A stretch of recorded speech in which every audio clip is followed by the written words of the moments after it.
Hi, good afternoon, everyone.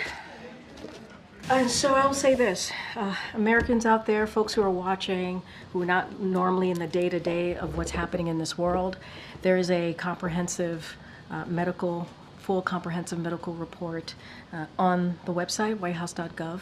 I would encourage them to take a look, Read that report, and they can also read for themselves what his specialist, a group of specialists coming out of the medical unit decided on, what they examined, what they saw, what they reported on. I think that matters as well.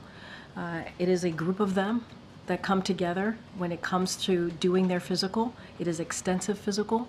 And so there is something there for them. It's transparent, it's out there, it's for them to read, it's for the American, not just for you, for the American people to take a look. Does President Biden commit to serving a full second term if reelected? Yes. Thank you. We know the president says that his health is fine, but it's just his brain, and that he's sharpest before. He was joking, by the way. I just want to make sure that that's out there. And he was making a lighthearted joke as he was speaking off. He's speaking off the cuff, and he was making a joke. You know the president; he likes to joke a lot. He's the same guy who says, "I know I look 40," right? So he likes to make jokes. It is a joke. I think people laugh when he says it. Have the last 12 days made you reconsider any specific statements that you might have made in recent months on that issue? I appreciate the question. I really do, and the opportunity.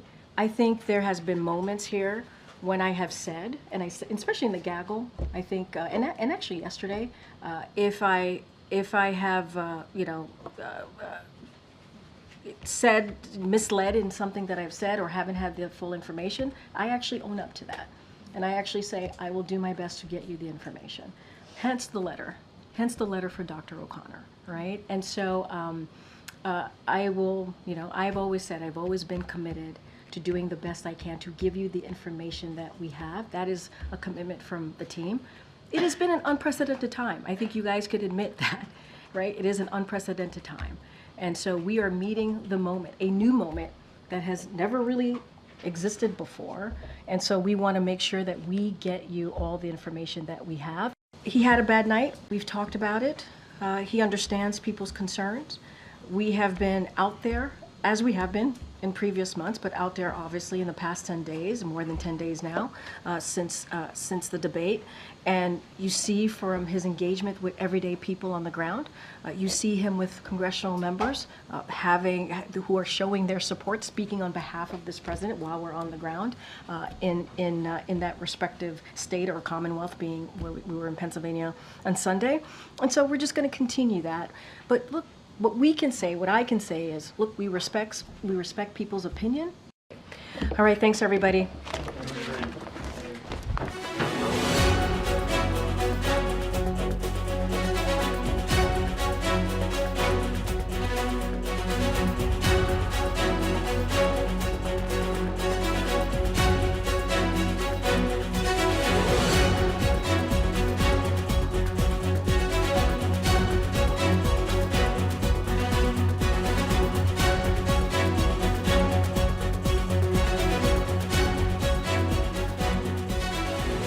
This nation, that means keeping our eyes on the North Star.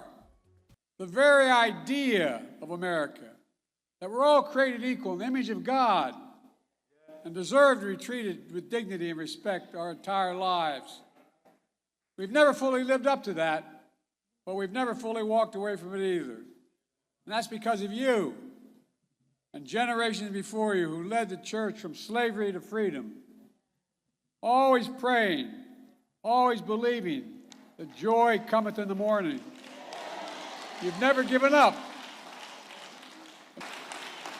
To give hate no safe harbor, while there are those who want to erase history, Kamala and I want to make it. Because Black history is American history. Folks, I know with every fiber of my being, I know I'm going to look like I'm 40 years old, but I've been around a little bit. Well, all kidding aside, I've been doing this a long time. And I, honest to God, have never been more optimistic about America's future if we stick together. I really mean it. We're all imperfect beings. We don't know where or what fate will deliver us to or when. What we do know is that we can seek a life of light, hope, love, and truth no matter what. We can seek that life. Take all of our experiences and give everything we have to work together. Because when we do, you can't stop us. I mean this sincerely. I'm about to host the NATO nations in Washington. We put them together. The world's looking to us. Not a joke. The world is looking to America. Not to carry their burden, but to lead their hopes. Ladies and gentlemen, I'm going to be inclined to go on longer than I should here, so I'm not going to. We must unite America again. That's my goal. That's what we're going to do. God bless you all, and may God direct our troops. Thank you, thank you, thank you. Thank you.